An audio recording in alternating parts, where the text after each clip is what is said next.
drug kingpin Ismael Zambada Garcia, also known as El Mayo, has confessed to a lifetime of crime in service to the Sinaloa Cartel, a foreign terrorist organization. Thanks to the relentless work of our prosecutors and our federal agents, El Mayo will spend the rest of his life behind bars.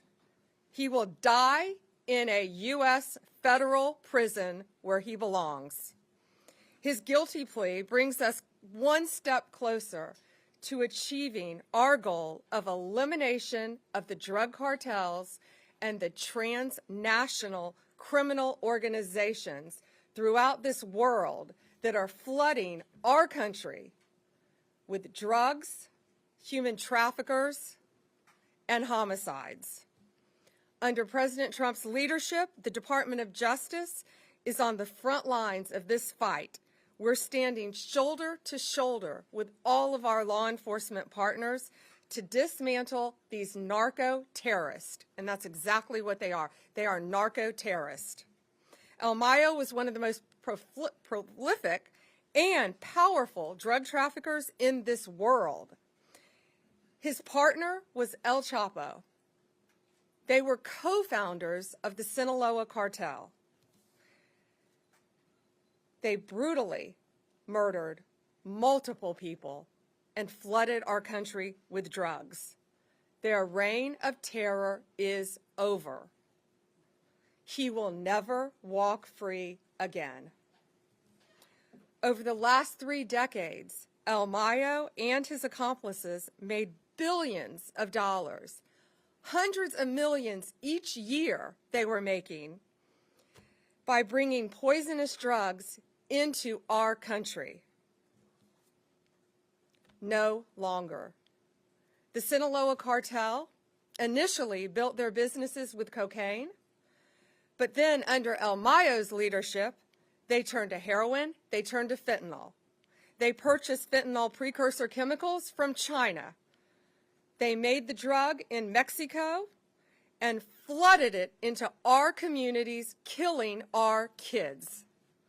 El Mayo also ensured that the Sinaloa Cartel operated and protected its drug trafficking business by relying on extreme violence.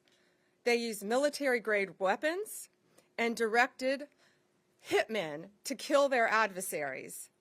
They committed gruesome assassinations, kidnappings, and horrible crimes to maintain discipline within their own organization. He ordered the murders of countless individuals and rivals. Many innocent people died as a result of this as well. El Mayo operated with impunity at the highest levels of the Mexican drug trafficking world by paying bribes to government officials, by bribing law enforcement officers. He controlled corrupt officials and officers who protected his workers and his drug shipments that traveled from Mexico into our country.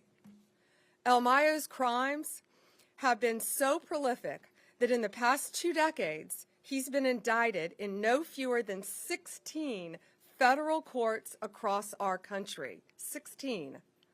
From Western District of Texas to Chicago to here in the Eastern District of New York. He escaped justice for decades, but under President Trump's leadership, he has finally been brought to justice. This is an historic day. With today's plea, the Sinaloa Cartel has been decapitated. Its 2 founders and leaders, Joaquin El Chapo Guzmán, also known as El Chapo, and now El Mayo, both stand convicted.